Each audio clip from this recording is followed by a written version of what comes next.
한국은 날씨가 굉장히 춥다고 들었습니다. 눈도 많이 온다고 들었는데요. 여기 체코는 춥지 않은 날들이 계속되고 있습니다. 그래서 산에도 눈이 없고요. 스키장에도 눈이 없어서 지난주까지는 그 높은 산 꼭대기에도 슬로프가 문을 닫은 채로 있었습니다. 스키장에는 눈이 있어야 합니다. 그래야 그게 스키장이죠. 교회에는 사랑이 있어야 됩니다. 사랑이 없으면 그건 교회가 아니죠. 이름만 사랑이면 그건 교회가 아니죠. 여기는 프라하고요. 저는 최문기 목사입니다.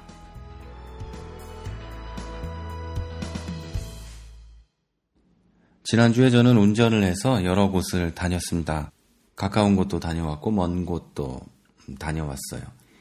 저희 집에서는 사실 그 체코의 동쪽 끝에 있는 도시들보다 독일이 훨씬 가깝습니다.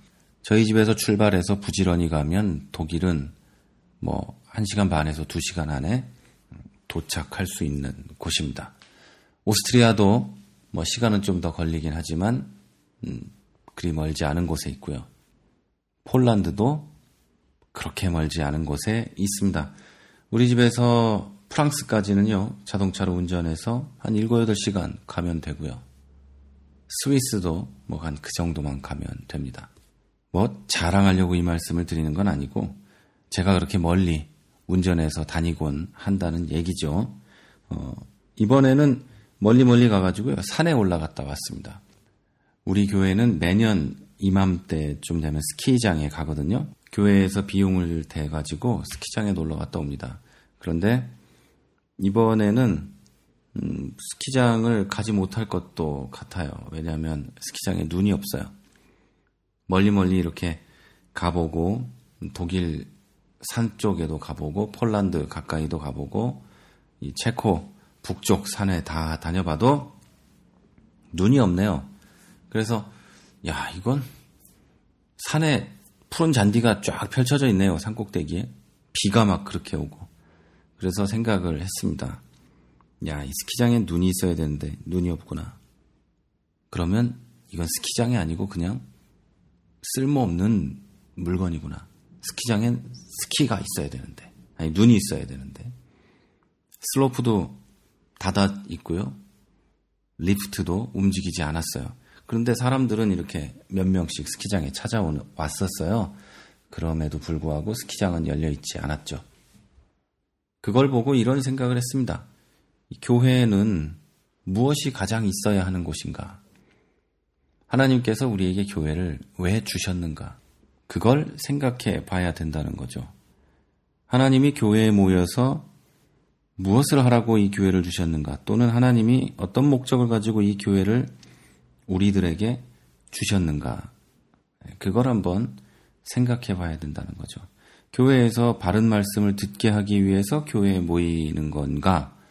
아니면 교회에 모여서 즐겁게 놀으라고 교회를 주시는 건가? 이런 거예요. 아니면 교회에 와서 어떤 감투를 쓰고 일을 하라고 교회를 주시는 건가? 그런데 여러분, 교회는 여러분 생각에는 왜 하나님이 주셨다고 생각하십니까? 교회는 무엇 때문에 주셨을까? 복음 전도라고 말하는 사람들도 있어요. 물론 맞죠. 당연한 거죠, 그거는. 제가 말하는 이 교회는 하나님을 믿는 사람들이 모임을 두고 얘기하는 거거든요. 그러니까 그 모임의 가장 기본적인 목적이 무엇인가? 다시 말해서 그 모임이 추구해야 되는 가장 우선되는 목적이 무엇인가에 대한 이야기입니다. 두 번째, 세 번째, 네 번째 이 얘기가 아니고 가장 우선시돼야 되는 이 목적이 무엇인가? 이거에 대한 얘기예요. 그리고 다시 한번 말씀드리지만 믿는 자 한 사람 한 사람을 뜻하는 그 교회가 아니고요. 그 믿는 자들이 모인 모임, 그 교회를 저는 말씀을 드리는 겁니다. 자, 그 교회가 가지고 있는 가장 우선되는 목적이 무엇인가? 성도 한 사람 한 사람, 즉 각 개인적인 교회, 나의 가장 주된 목적은 하나님을 영화롭게 하는 겁니다. 그런데 그 교회 말고 그 믿는 사람들이 모두 모여있는 10명이 됐든 5명이 됐든 10,000명이 됐든 그 교회, 우리가 일반적으로 말하는 어떤 모임, 그 교회의 가장 주된 목적은 물론 하나님을 영화롭게 하는 겁니다만 하나님을 무엇으로 영화롭게 하는가를 우리가 생각해야 된다. 이런 얘기입니다. 자, 하나님께서는요, 우리를 통해서 영광 받기를 원하십니다. 그러면 우리가 이렇게 교회에 앉아가지고 그 아름다운 모습으로 찬양을 하고 영광 돌리면 하나님이 영광을 받으시는 걸까요? 아니면 하나님을 영화롭게 하는 걸까요? 물론 그렇게 하면 하나님이 기뻐하실 겁니다. 가식적인 것이 아니라 정말 하나님께 감사하고 하나님께 영광을 돌리는 그 예배는 하나님 받으실 거예요. 자, 그런데 교회가 존재하는 가장 중심이라기보다 가장 먼저 되는 목적은 그게 아니에요. 예배는 교회에서 드리지 않아도 됩니다. 나 혼자 밖에서 드려도 예배입니다. 우리가 늘 이야기하는 게 있죠. 삶, 즉 예배. 삶이 하나님께 영광 돌리는 예배가 되어야 된다고 하잖아요. 교회에서 1시간 동안 앉아서 드리는 그 예배가 인생의 전부가 아니란 말이에요. 예배는 교회에서 꼭 드리지 않아도 돼요. 우리가 말하는 예배를 시작하고 예배를 축도로 끝내는 이 예배만이 예배는 아닌 거라는 거죠. 우리의 모든 행위와 모든 생각과 삶의 모든 모습을 통해서 하나님이 영광 받으신다는 거죠.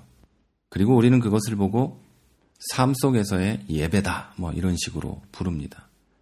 자, 그러면 계속 던지는 질문입니다만, 그럼 교회가 가지는 가장 우선되는 목적이 뭐냐? 그거는 사랑입니다. 누구를 향한 사랑이요?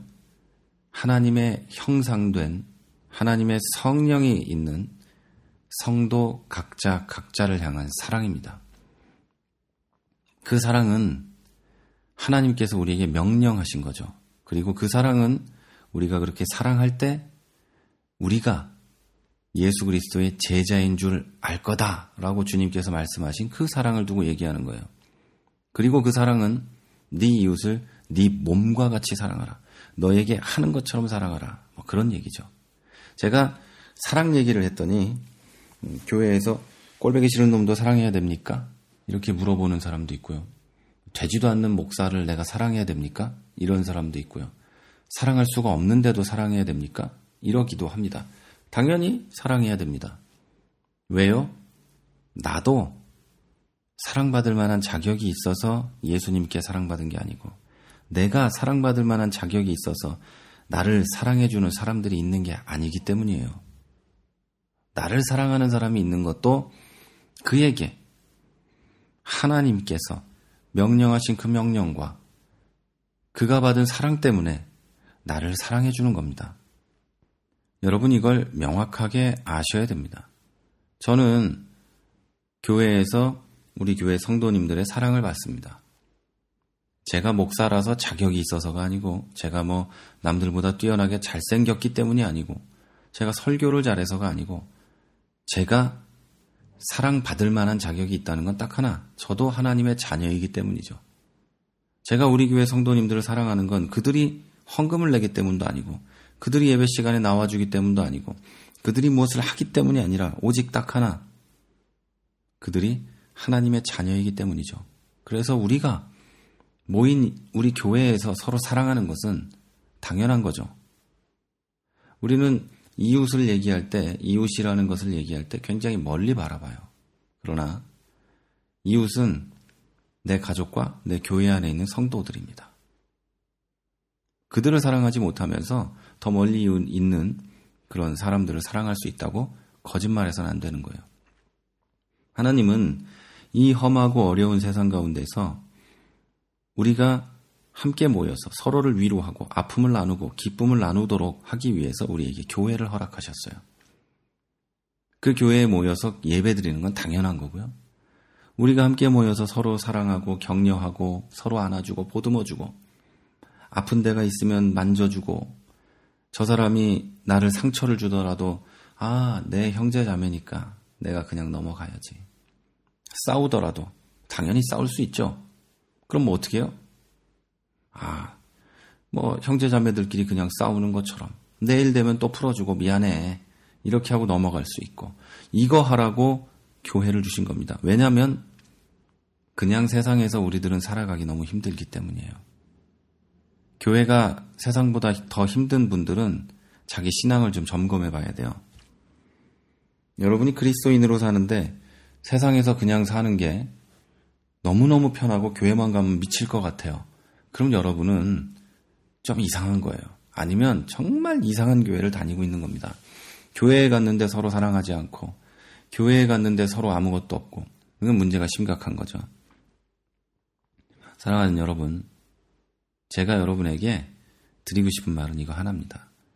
교회를 주신 목적은 교회의 돈을 잘 관리하라고, 교회의 목사가 설교를 잘하라고, 직분을 맡았으면 일을 열심히 하라고, 성경을 열심히 가르치고 성경을 열심히 배워서 하나님 일 열심히 하라고, 신학교 많이 가라고, 또 뭐가 있을까요? 그렇게 많이 해가지고 교회 많이 지으라고, 목사 많이 만들어내라고, 선교사 많이 보내라고, 선교원금 많이 하라고, 구제원금 많이 하라고, 뭐 이렇게 이런 거 하라고 교회를 주신 게 아니에요. 교회는 사랑하라고 주셨어요. 그 목적에서 벗어나면 다른 모든 걸 잘한다 할지라도 그건 교회가 아니에요. 왜? 스키장에 눈이 없는 거거든요. 스키장에 눈도 없는데 리프트를 아무리 돌려도 그게 스키장입니까? 아무도 없는데? 사람이 있으면 뭐예요? 눈이 없는데. 그건 스키장이 아니죠. 수영장에 사람이 바글바글하고 뭐 별게 다 있어요. 그럼 뭐합니까? 물이 없는데.